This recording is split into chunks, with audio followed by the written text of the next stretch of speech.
Bueno, voy a seguir hablando de los libros que han cambiado el mundo según el criterio de Dietrich Schwanich y pasamos ahora a Albrecht von Haller, que escribió Los Alpes. Este libro de poemas descubre la sublimidad del mundo de las montañas que hasta entonces solo había suscitado rechazo y aversión. El libro inauguró nuevos ámbitos de experiencias y abrió las puertas de par en par para el turismo. Bueno, es un autor suizo que yo desconocía, pero he visto que era un prestigioso matemático, botánico, considerado uno de los hombres más inteligentes de la historia, según algunos estudios. No he encontrado este poema en español, pero más o menos, por lo que he entendido, de sus versiones en alemán y en inglés, pues habla de la majestad de esas montañas, ¿no? Y también de lo que supone vivir próximo a ellas, buscando el calor del hogar. Entonces, ese es un canto a la naturaleza, pero también a esa actitud taciturna y hogareña que viene de hogar, de hoguera, de fuego, que tienen las personas que viven en esos ámbitos. Y bueno, esto de promover el turismo, pues seguramente sería muy importante, ¿no? Porque traer a estas montañas, a ese ámbito montañoso, a personas de alto poder adquisitivo, pues tal vez cambiaría mucho la historia de ese país llamado Suiza.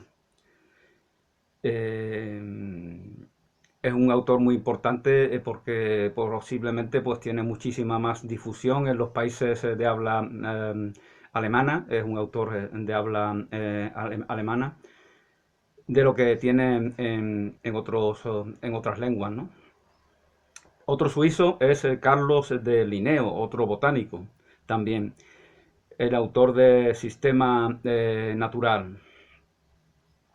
Fundamentación de la botánica y de la zoología modernas mediante una clasificación sistemática del mundo vegetal y animal en géneros y especies. Linneo establece la nomenclatura latina que sigue utilizándose hasta hoy en día, y en la que cada planta y cada animal tienen dos nombres. El primero de ellos designa el género, como sabemos, que incluye todas las especies emparentadas entre sí, y el segundo designa la especie. Bueno, pues vamos a ver algunas cosas que dice este autor suizo, Linneo, del cual algunos decían que había aprendido cosas del gran botánico gaditano Celestino Mutis, que es del cual desciende el premio Cervantes, Álvaro Mutis, por cierto. En cualquier caso, creo que son más o menos contemporáneos estos prestigiosos botánicos. Linneo dice que no es debido a Dios, sino que es un mal propio de las personas acortar sus vidas por no cuidar de su físico. Si no cuidamos de nuestro cuerpo y si no cultivamos todas sus posibilidades, pues si enferma, si se atrofia debido a la inacción, pues no deberíamos quejarnos ni mucho menos responsabilizar a un Dios al cual no le compete lo que nos compete a nosotros, que es cuidar de ese cuerpo y hacer uso de él. Lo mismo pasa con otros ámbitos, ¿no? El ámbito de nuestra energía, nuestras emociones, nuestras capacidades intelectuales. Depende de nosotros a cultivarlas adecuadamente. Aquí vemos ya como esa mentalidad, que esa necesidad de desresponsabilizar a un supuesto ser supremo de lo que en realidad nos compete a nosotros, independientemente de que se tenga fe o no en una divinidad creadora y en un sentido divino de la progresión de la historia. Ver y no sentir es no ver en absoluto. Ver y no sentir, la importancia del sentimiento. Ver el sentimiento, la música, por ejemplo, que nos hace sentir, la vemos, entre comillas, a través de los oídos. Y entonces la mirada no nos provee de toda esa riqueza sonora que el sentido de la audición nos permite disfrutar o sufrir, depende de la calidad de la música. Ver y no sentir es no ver en absoluto. Comprender la naturaleza es conocer la mente del creador. Aquí vemos como ese desresponsabilizar a ese creador de lo que es responsabilidad nuestra no necesariamente significa, aunque para algunos ateos o agnósticos pudiera sí significarlo, no necesariamente significa una negación de esa fuente de vida. Comprender la naturaleza es ese libro, ¿no? Como dijo algún otro pensador, no sé si ya he hablado de él o lo haré posteriormente. La naturaleza, el universo es también un evangelio en el cual nos transmite el Creador sus enseñanzas, el conocimiento de sí mismo y de nosotros mismos. Comprender la naturaleza es conocer la mente del creador. La botánica es la poesía en la historia de la Tierra. Eso dice Carlos Linneo. La poesía en la historia de la Tierra. Eso es la botánica. Debe de ser una profesión muy reconfortante para aquellos que disfruten de toda esa belleza del mundo vegetal, de las flores, de las plantas. Bueno, pues pasamos a otro autor o a otros autores, en este caso, aquellos dos que concibieron la enciclopedia, la primera enciclopedia de la historia de Europa, ¿no? Algunos hablaban de que ya había habido texto, ¿no? Por ejemplo, Plinio el Viejo había recopilado, de la hablamos en el primer vídeo, había hecho una recopilación importante de muchos conocimientos. Toda la obra de Aristóteles viene a ser una enciclopedia en cierto sentido. Hablaba alguien de que esto se había implementado ya en la tradición china. Alguna obra que recopila todo tipo de conocimientos. En los orientales es propio de ellos el no establecer diferencias en el ámbito espiritual o religioso y en el ámbito del pensamiento, de la filosofía, de la ciencia. Por eso lo comprenden también, no son dogmáticos, por eso eso facilita que se pueda dar este fraterno diálogo entre lo científico o lo razonable y lo más místico o religioso. Bueno, pues la enciclopedia de Diderot y D'Alembert, 17 volúmenes publicados a mitad del siglo XVIII, obra cumbre de la Ilustración europea que contribuyó al descrédito del antiguo régimen. Una labor importante la que desarrollaron todos aquellos que trabajaron liderados por Diderot y D'Alembert en la enciclopedia. Bueno, estos dos hombres tienen una vida muy interesante. He investigado un poquito para compartir algunos datos biográficos. Y bueno, D'Alembert pues fue abandonado al nacer por sus padres a la puerta de una iglesia en una fría noche de noviembre. Y quién lo diría, ¿no? Hay gente que a veces se dice que si empiezas mal vas a acabar mal. D'Alembert parece que no empezó tan mal porque está ahí un bebé a la intemperie, dejado de la mano de Dios. Un mal comienzo, ¿no? Y sin embargo, aquí está todo lo que consiguió convertirse en uno de los ilustrados, en uno de los personajes, en uno de los creadores filósofos importantes de Europa. Y en el caso de Diderot, pues también tuvo una vida, si D'Alembert estuvo toda su vida en París, Diderot, en cambio, pues estuvo viajando por muchos lugares, incluso por Rusia, donde parece ser que tuvo la protección de Catalina de Rusia, la emperatriz del momento. Y dice justamente Diderot que estuvo también en prisión, pues tenía una rabia, tenía un resentimiento brutal contra la clase clerical así como los monarcas, ¿no? Como los aristócratas, porque básicamente la ilustración es uno de los aspectos importantes, es cómo la burguesía se rebela contra los privilegios de esa minoría aristocrática y eclesiástica que les impide a ellos, que impide a esa clase burguesa progresar como ellos quieren. Evidentemente las ideas transformadoras de la ilustración son fundamentales. Un grupo de hombres, dice Diderot, un grupo de hombres laboriosos que no pretenden otra cosa que ser útiles a sus semejantes. Consagran muchos años a la redacción de una obra que será un compendio de los conocimientos humanos. Todo cuanto hay de más honrado y más culto en todas las clases sociales contribuye con entusiasmo a esta importante labor. Y los colaboradores demuestran a cual más un celo del que nadie podría acusarles. No abrigan alguna ambición para sí mismos.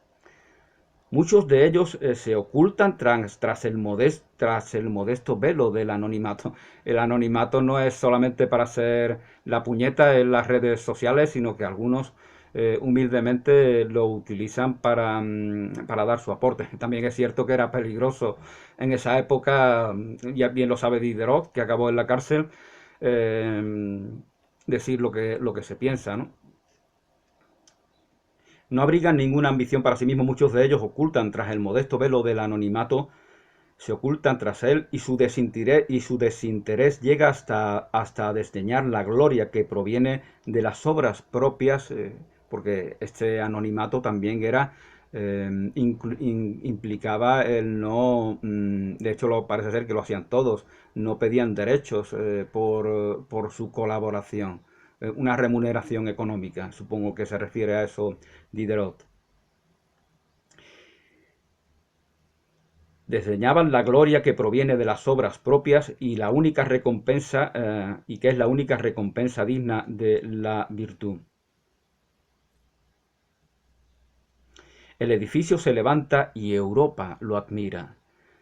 De improviso es atacado por oscuros enemigos. De improviso, cuando algo novedoso aparece, pues aparecerán cínicos, resentidos, amargados, tradicionalistas extremos que lo atacarán sin siquiera comprenderlo.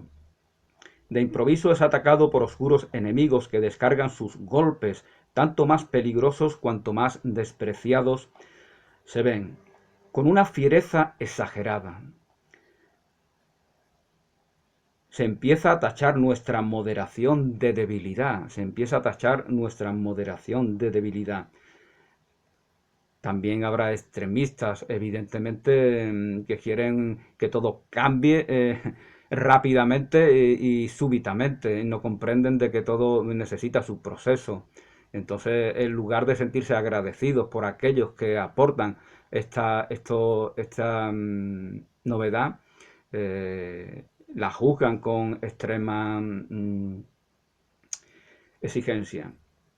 Nosotros no queremos defensores, dice Diderot, queremos solamente jueces, jueces en el mejor de los sentidos, que evalúen nuestra obra. Pues voy a compartir algunas frases de Diderot, que dice, por ejemplo, que el hombre solo será libre, como antes comentaba, ese rencor que tenía contra reyes y curas. Uno de ellos, uno de estos sacerdotes, fue el que con su insistencia acabó llevándolo a prisión. El hombre solo será libre cuando el último rey sea ahorcado con las tripas del último sacerdote. Claro, estas cosas se dicen y luego tiene sus consecuencias. Se ve que el mal está solamente en aristócratas y en sacerdotes, cuando verdaderamente no es así. Desgraciadamente, hemos forjado un mal que está en todos, independientemente, y si pensamos, es lo que les va a pasar a ellos con la revolución y con el tiempo del terror, que cualquiera se convierte en un enemigo. Entonces ya se crea el hábito de ensañarse con el que piensa, con el que discrepa de las ideas propias.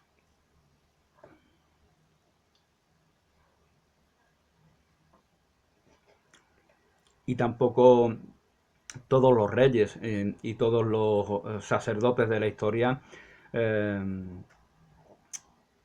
han sido tal como los va a percibir Denis Diderot, que por cierto tenía un hermano, parece ser que era sacerdote también, y que intentó reconciliarse con él. Parece ser al final sin conseguirlo, al final de su vida. Era un tiempo de extremismo. Esto en España no nos debe de resultar difícil comprenderlo. Era un tiempo, ese siglo XVIII en Francia, que desde mi punto de vista no tenía la madurez que se había dado en Inglaterra, porque en el siglo XVII esa guerra civil que ellos sufrieron, esa ejecución de un rey, esa llegada de una república que no tiene nada que ver con repúblicas posteriores, era puritana, una mentalidad puritana propia de Cromwell, esa diversidad religiosa que alaba Voltaire en sus cartas inglesas, todo eso no se daba en Francia, que habían acabado con los protestantes, creo que se llamaban hugonotes principalmente, habían acabado con ellos, incluso en grandes novelas se celebra como si fuera un gran éxito, verdaderamente era un mal, ¿no? Porque era un atentado contra una diversidad emergente, que sin embargo sí que se va a consolidar en Inglaterra, no es que sea todo ideal, la gente iba a la cárcel, John Bunyan iba a la cárcel, George Fox iba a la cárcel, pero ya había cierta tolerancia, ya había una aceptación de que va a haber muchas religiones y por lo tanto no queda otra que y eso es una semilla de diversidad que va a dar origen posteriormente a los Estados Unidos. Eh, y esa mentalidad donde la libertad y los derechos humanos tienen su importancia. Entonces eso lo alababa Voltaire y también lo alababan Diderot y D'Alembert, que dedicaron al autor inglés Francis Bacon, del cual hablamos en vídeos anteriores, dedicaron la enciclopedia a la memoria y en homenaje a este autor, Bacon. El que le habla de los defectos de los demás con los demás, el que te habla de los defectos con los demás, el que te habla de los defectos de los demás contigo, con ellos hará lo mismo. Esta frase la repetimos a menudo, ¿no? El que tiene el hábito de murmurar, de criticar, de enfocarse en los aspectos negativos o presuntos aspectos negativos de sus semejantes para luego ir exponiéndolos en sus conversaciones a sus semejantes, va a ser lo mismo contigo. Ha creado ese vicio que, que tiene que hacerse consciente de él. Decía esta Hey, ¿cómo se llamaba? Se me ha olvidado. Bueno, Hey, la famosa autora de libros de autoayuda, y eso que he hecho hice un vídeo sobre ella recientemente. Decía que ella, Louise Hay, decía que ella había, siendo jovencita, se planteó no criticar a nadie, no hablar nada que fuera una crítica de sus semejantes. Y decía con gracia que se llevó 2 meses sin hablar. Pues incluso ella, que me parece que es una persona bastante buena persona, e incluso ella tenía este hábito de murmurar de sus semejantes, como ella misma reconocía. El agradecimiento es una carga y todos tienden a liberarse de ella. Bueno, esto no puedo estar de acuerdo con ellos, pero esto nos da una comprensión de por qué aquellos que reciben un regalo se sienten irritados con respecto a aquel o aquella que les ha facilitado tal regalo. Se sienten humillados porque una vez que la mentalidad separatista rige nuestras vidas, tú estás segregado de mí, pues yo te veo como un enemigo. Y si tú me haces un regalo a mí, lo veo como una humillación, como me quedo en deuda contigo y por lo tanto te odio a ti porque tú me has hecho a mí un regalo, tú me has hecho un favor, tú has hecho algo que circunstancialmente yo he necesitado. Así piensan los que desgraciadamente permiten que esa mentalidad de separación rija sus vidas. ya no se ven en una comunidad, no ven como un bien, porque ya como comentaba en alguna ocasión, la gratitud no es una moneda para pagar, es un sentimiento, nos sentimos agradecidos, es un sentimiento natural en el cual vivimos y por lo tanto todo lo que recibimos y todo lo que ofrendamos está en ello, en todo ello está ese sentimiento de gratitud. Pero desgraciadamente en ese clima tan tenso, tan violento, de tanta confrontación, de tantas ejecuciones que le tocó vivir a Diderot, pues esta filosofía pues es difícil aplicarla, o quizás sea el mejor ámbito para aplicarla, algunos dirían eso, ¿no? También, porque cuanto más complicado sea, pues a mayor nos exponemos, una prueba mayor es para constatar si verdaderamente vivimos conforme a ese sentimiento de gratitud al cual antes me refería. No, el agradecimiento no es una carga, como dice Diderot, sino que es un sentimiento, es una bendición y es una manera de vivir, es una manera expansiva, asertiva de vivir desde mi punto de vista. La indiferencia hace sabios y la insensibilidad monstruos, eso dice Diderot. La indiferencia hace sabios, lo que yo entiendo que quiere decir es ese meter las narices en los asuntos de los demás de manera moralista, como desgraciadamente habrá sufrido tantas veces el propio Diderot. Eh, si se habituaran a meterse en sus asuntos, si tienen una moralidad muy estricta, pues estupendo, aplícala a ti mismo y no te metas en lo que no te compete a ti. No puedes imponérsela. Si se quiere imponer algo es porque no se está seguro de ello.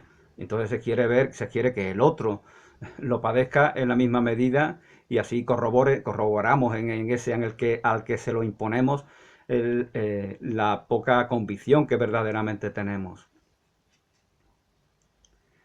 La indiferencia hace sabios. Ese egoísmo del cual hablaba Nietzsche también, ese de centrarse, egoísmo que no es tan egoísta, es simplemente responsabilizarse de la propia vida y no inmiscuirse de manera caprichosa o reactiva en la de los demás. Y la insensibilidad hace monstruos. La insensibilidad establece esa diferenciación. Indiferencia no es insensibilidad. Podemos vivir nuestras vidas, pero si viene, conforme a la doctrina cristiana, si viene el sediento y viene el hambriento, pues le damos de beber y le damos de comer porque somos sensibles. Aunque seamos indiferentes con respecto a los demás, no somos insensibles. Si fueran insensibles, Diderot y D'Alembert no nos hubieran otorgado este gran tesoro que fue la enciclopedia. Los más felices son aquellos que hacen más felices al mayor número de sus semejantes. Eso dice Diderot, como veis. Realmente sus exabruptos son reacciones emocionales ante la crueldad con la que he recibido por parte de los demás que tienen el poder en sus manos, su aporte filosófico y enciclopédico. Pero verdaderamente él tenía unos sentimientos, tenía un corazón. Y por eso dice cosas como estas. Ningún hombre ha recibido de la naturaleza el derecho de mandar sobre los demás. La naturaleza no nos concede el derecho de mandar en el sentido de oprimir, de explotar, de imponer, no en el sentido de dar. Mandar en realidad viene de dar con la mano. De ahí viene mandamiento. Un mandamiento es aquello que con sus manos nos comparte el Redentor, conforme a la doctrina cristiana, evidentemente. Ningún hombre ha recibido de la naturaleza el derecho de mandar sobre los demás. Solo las pasiones, las grandes pasiones, pueden llevar al alma para alcanzar grandes cosas. Es importante la implicación del sentimiento, de la pasión, del corazón. Aquello que amas, como ya comentaba en el vídeo anterior, no recuerdo quién decía esta frase, aquello que amas pues va a ser más fácilmente tuyo si verdaderamente lo amas. Si crees que por obligación es lo que pasa, ¿no? La gente que estudia algo por obligación, la gente que va por tal o cual camino, porque si no, ¿qué van a decir? no hay una implicación afectiva, emocional, sentimental, de peso, y por lo tanto ya ese sí que ha empezado mal y no va a acabar como D'Alembert. D'Alembert, que justamente decía, solo tengo esta frase suya, que la guerra es el arte de destruir hombres, la guerra es el arte de destruir hombres, la política el arte de engañarlos. La política es el arte de engañar a los hombres, la guerra el de destruirlos. Bueno, pues de los franceses seguimos con otro francés, el citado Voltaire, François-Marie Arouet de Voltaire, que escribió ensayos sobre las costumbres.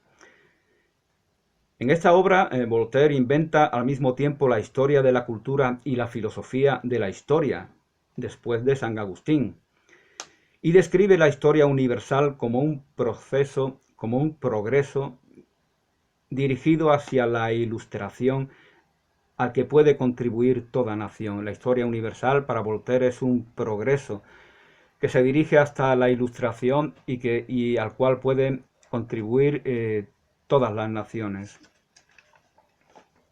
Y hay una mentalidad ecléctica que no ve esas fronteras rígidas que separan a los países de Europa. Recordemos que esa admiración por los pensadores ingleses que tienen, por la cultura inglesa que tiene Voltaire, y viene de parte de un francés, y recordemos que Francia e Inglaterra han pasado cientos de años confrontados en guerras horribles. Bueno, pues Voltaire dice que azar es una palabra vacía de sentido. Nada puede existir sin causa. Azar es una palabra vacía de sentido. Pensar que la virginidad es una virtud es también superstición. Se refiere, pienso yo, al hecho físico de la virginidad, no virginidad en el sentido de pureza, de lo inmaculado, la inmaculada concepción de la Madre del Señor. No es un hecho físico exclusivamente, lo importante es la enseñanza desde mi punto de vista, y un curso de amor creo que se explaya en esto, es que la Virgen María demuestra al engendrar al Redentor una evocación de la creación, una evocación de lo que hace el Creador cuando engendra a todas las criaturas. Es dar a luz, hacer nacer sin el aporte de algo externo, como vemos que acontece cuando se concibe un bebé o cualquier animal que nazca. Es necesario un macho y una hembra para que nazca una nueva criatura animal, también entre los humanos. La Virgen María simboliza esa acción creadora, por eso ya comentaba, ¿no? que está por encima de Dios, su madre, la madre de Dios. Solamente puede ella estar no solo a su nivel, sino incluso cronológicamente en un puesto precedente.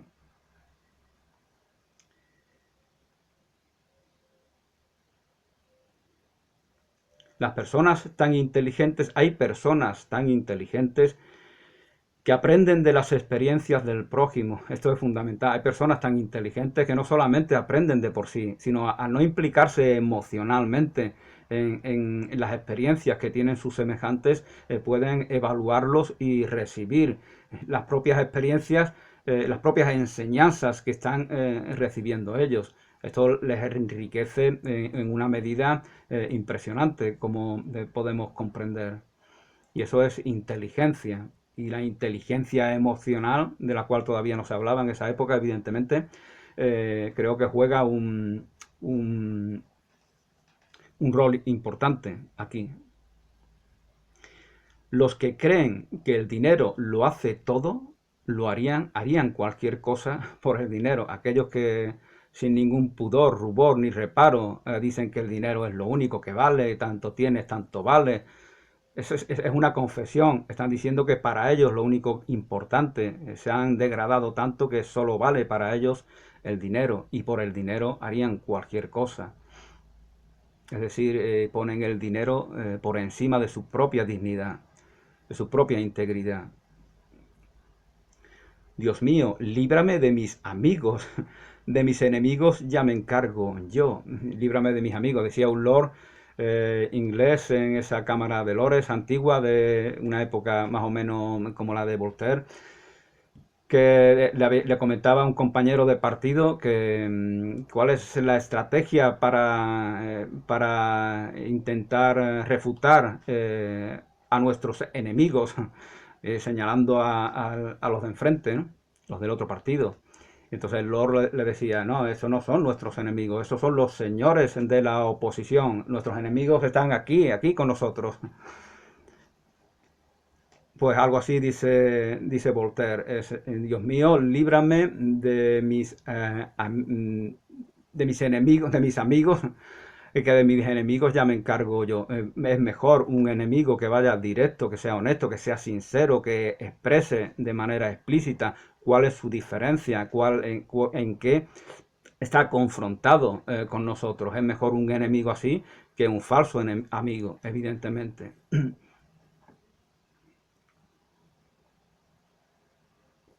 Un falso amigo que pretende explotar a su favor su falsa amistad. En realidad ese es el peor de los enemigos. De ese pide al Señor que le libre Voltaire, porque verdaderamente es difícil, porque la gente retorcida, enrevesada, demagoga, es difícil lidiar con ella. El que va directo, da igual que sea a tu favor o en tu contra, el que va directo, el que es explícito, el que es transparente, el que es auténtico, te está facilitando las cosas.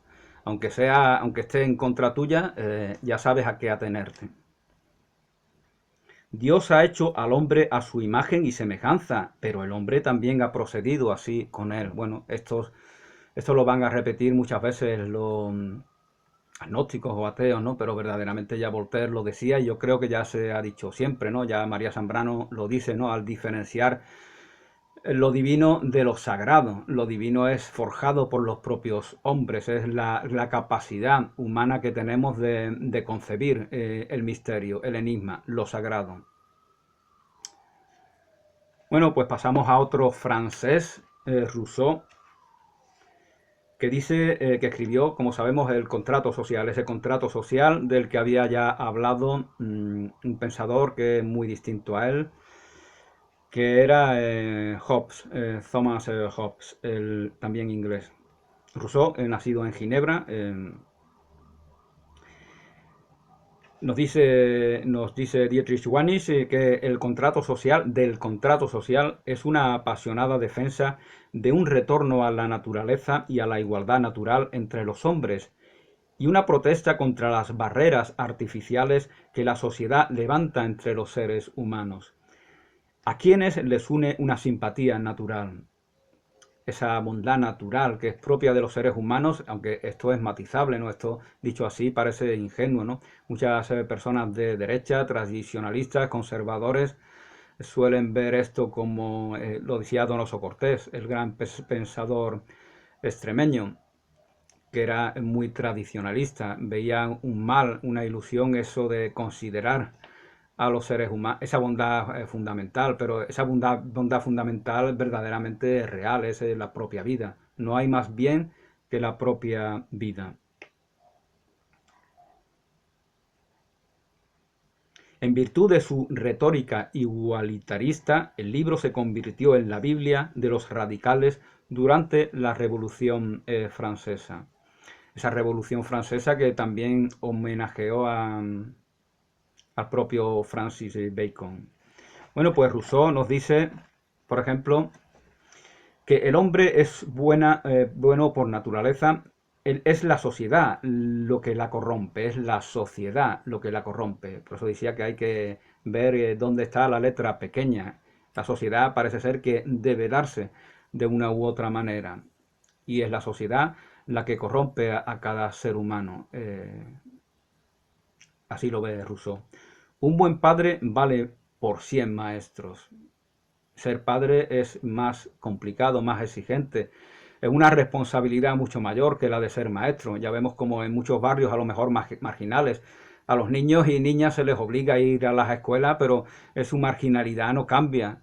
La escuela no cambia la realidad social en la que ellos viven, desgraciadamente. Pero piensan que sí, nuestros políticos, incluidos los corruptos, desgraciadamente, que tienen poco derecho moral para querer dar lecciones y mucho menos a esos niños y a esas niñas, piensan que sí, que un sistema educativo puede, yo pienso que no, que lo que cambia, la gente cambia desde su propio entorno, desde dentro para afuera, no una mano ajena manipulando, no cambia absolutamente nada. Por eso esa marginalidad, desgraciadamente, se mantiene en muchos barrios en donde todos los niños y niñas van a las escuelas. Un buen padre vale por 100 maestros. Es mejor el respeto que la admiración de los demás. Nadie puede ser feliz si no se aprecia a sí mismo. Esto que dicen tantos libros de autoayuda, si no te tienes en valor a ti mismo, pues estás en una relación tóxica contigo mismo. Entonces reconoce tu valor eh, y de esa manera pues podrás tener una vida dichosa. Lo bueno no es más que lo bello puesto en acción. ¿Qué es lo bueno? Lo bello puesto en acción. La vida es movimiento, la vida es actividad. Por lo tanto, no hay bondad, según creo que da a entender Rousseau, si esa belleza de la criatura no se manifiesta en sus palabras, en sus obras, entonces no se puede dar la bondad. Prefiero ser un hombre de paradojas que un hombre de prejuicios. Prefiero ser un hombre de paradojas que un hombre de perjuicios o de prejuicios, no sé exactamente lo que dice. Me contradigo, albergo multitudes, así decía el poeta Walt Whitman, y también dijo algún pensador, no recuerdo cuál fue, que ya hablamos de él, que, o hablaremos posteriormente, que todo aquello que nos renueva siempre aparenta ser una contradicción al principio. Todo aquello novedoso aparenta no ser razonable eh, por esa contradicción a primera vista. Johann Joachim Winckelmann escribió la historia del arte en la antigüedad. Con este libro el autor determinó la visión europea de la noble sencillez y la serena grandeza, noble sencillez y serena grandeza del arte griego, que perduró hasta que fue tambaleada por el descubrimiento del elemento dionisíaco del arte griego por parte de Nietzsche. Este autor, creo que alemán, Joachim Winckelmann, es el que despierta esa gran admiración. Recordemos que en Alemania el Renacimiento no había tenido la importancia que tuvo en Italia, Francia, Inglaterra, España, porque ellos estaban enfocados en, en el ámbito religioso, con ese advenimiento del luteranismo. Y entonces en el siglo XVIII, que es el siglo de Winkelmann, le sobreviene todo súbitamente, casi al mismo momento. La Ilustración, el Renacimiento, el Romanticismo. Por eso todos los autores, ahí tenemos al gran Goethe, que tiene mucho de todo ello. Esa gran admiración que sentía en Goethe por Italia, que la van a sentir muchos autores, entre ellos Winckelmann, sobre todo por el arte griego. Bueno, pues Winckelmann nos dice que la pintura, de la cual hablaba tanto, también María Zambrano escribió un libro sobre ella, decía que la pintura realmente es un espacio, un lienzo, es un espacio de creación, mucho más significativo que otro tipo de artes como la escultura, por ejemplo, y que la escultura se suele usar como símbolo del poder. Eh, Ese lienzo en blanco es un desafío que me permite a mí ser el auténtico creador, es una evocación del primer poeta, tal como dice Dietrich Wannich, del primer artista que fue el propio Dios. Así lo dice el autor. La pintura también considera todo aquello que no es sensible. La pintura también considera todo aquello, esto en las artes de vanguardia va a ser también importante, como es evidente. La pintura también considera todo aquello que no es sensible, se refiere a sensible a los sentidos. Esto es en realidad su fin supremo, no solamente lo considera, sino que en realidad es lo invisible a los ojos, que diría el Principito, lo trascendente, el fin supremo verdaderamente que va a considerar el artista a la hora de forjar su obra. Él alaba a Rafael en contraposición con los futuros prerrafaelitas que querían rescatar aspectos anteriores al gran pintor italiano Rafael Sanzio. Parrasio supo así expresar, Parrasio, un pintor creo que griego, supo así expresar el carácter de todo un pueblo. Para él las artes deben agradar, pero también instruir.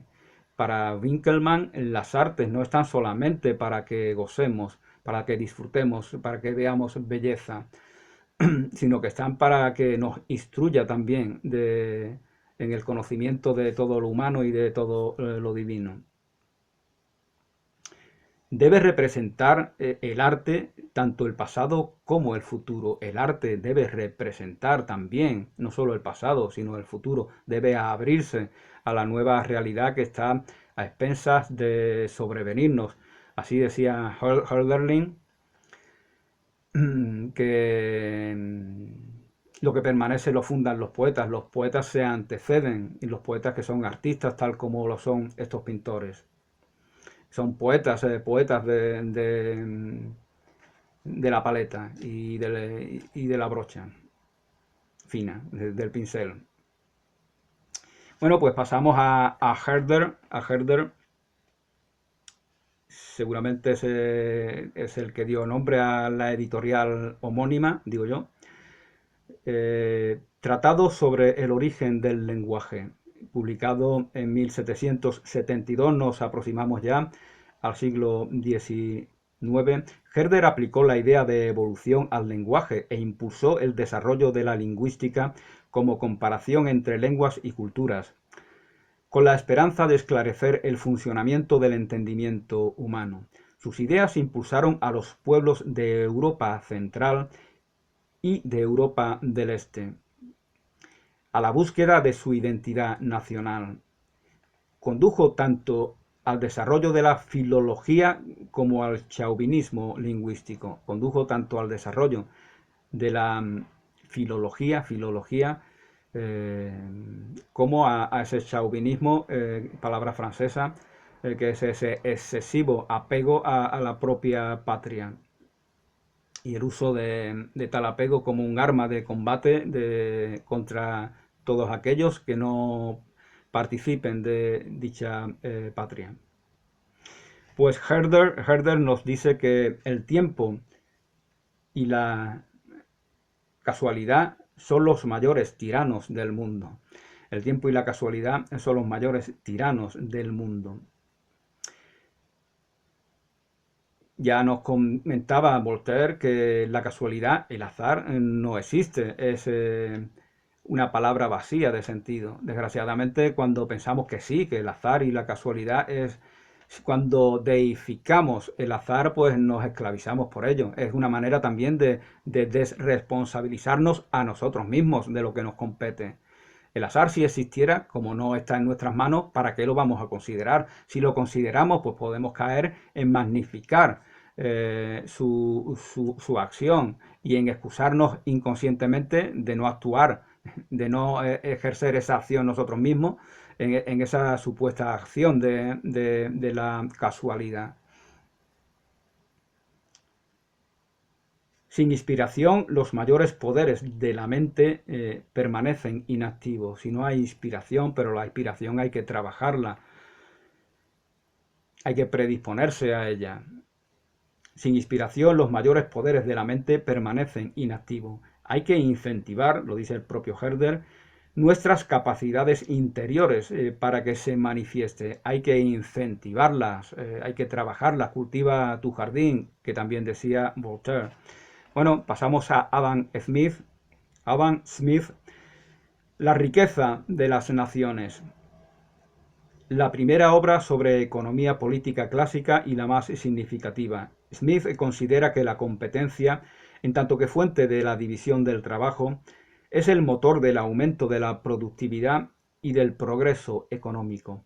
Según el autor, este progreso resulta obstaculizado cuando el Estado protege con sus intervenciones a determinados grupos sociales. Por el contrario, en una situación de libre desarrollo de las fuerzas económicas, una mano invisible hace que la persecución del interés particular redunde en el bienestar de todos. La persecución del interés particular redunde, piensa él, en el bienestar de todos. Ideas que evidentemente son muy propias de la mentalidad liberalista. Lo dice así el autor. Biblia del liberalismo fue considerado por los socialistas como un engaño y como el ejemplo más claro de mistificación ideológica. Así pensaban los socialistas. Con respecto a la obra de La riqueza de las naciones de Adam Smith, que dice que la verdadera tragedia de los pobres es la pobreza de sus aspiraciones. Esa es su verdadera tragedia y verdaderamente así es. ¿Cuál es? Si somos pobres materialmente, ¿cuál podría ser nuestra tragedia? Que pensamos que es un castigo de Dios, que es en nuestro rol, que no podemos cuestionarlo, que no podemos hacer grandes cosas. Realmente nuestra miseria no es la económica, sino es el desprecio inconsciente, que a menudo está ligado a esa situación de pobreza material. A menudo, no siempre. Si tenemos que ser pobres, pues podemos serlo económicamente, materialmente, podemos serlo con dignidad. Y entonces eh, manifestaremos aspiraciones verdaderamente propias de tal dignidad. La verdadera tragedia de los pobres es la pobreza de sus aspiraciones. La ambición individual sirve al bien común, como ya se nos indicaba.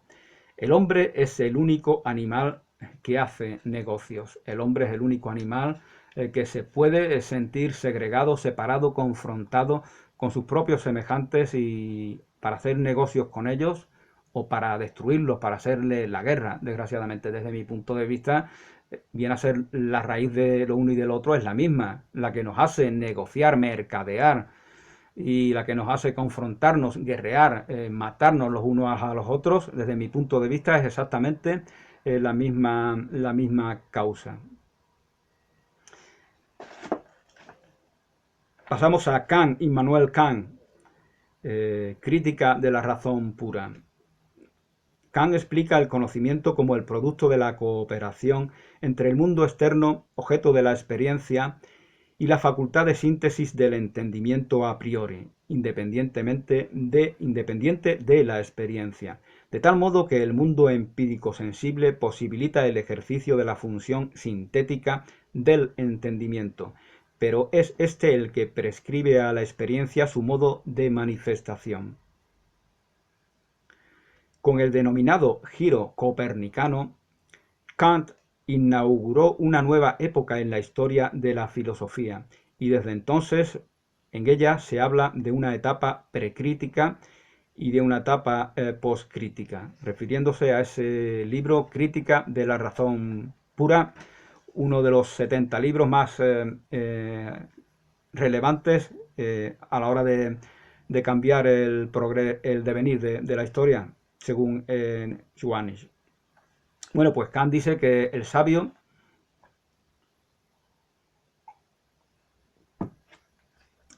puede cambiar de opinión el necio nunca. En la oscuridad la imaginación trabaja más activamente que en la luz. En la oscuridad la imaginación trabaja más activamente que la luz, y la imaginación es fundamental en el proceso creativo. El sueño es un arte poético involuntario.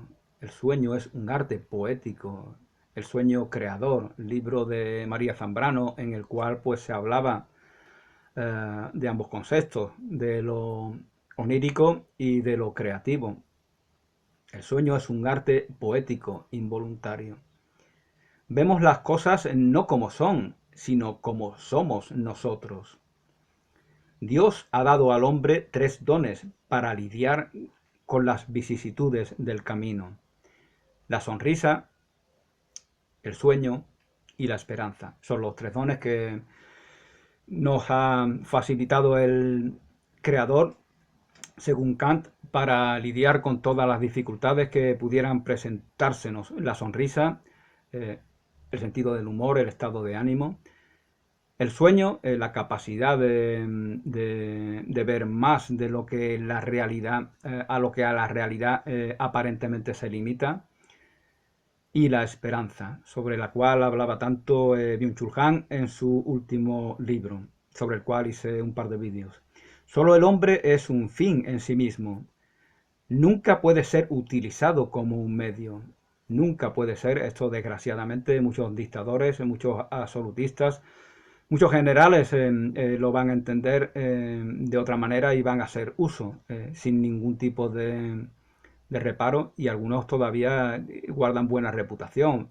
Veamos, por ejemplo, a Napoleón, que provocó la muerte de 3 millones de jóvenes franceses. Sin embargo, no se suele recordar esto.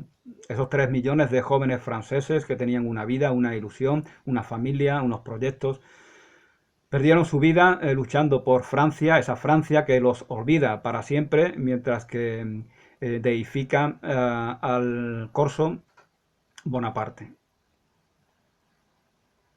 Y no hablamos ya de Adolf Hitler, que sin ningún reparo decía que los millones de alemanes tenían que dar su vida por él, porque él es Alemania. Quien es cruel con los animales lo será también con sus semejantes. Aquel que es cruel con los animales también lo va a ser con sus semejantes. Con esta frase de Kant pongo término a este vídeo. Gracias y hasta una próxima ocasión.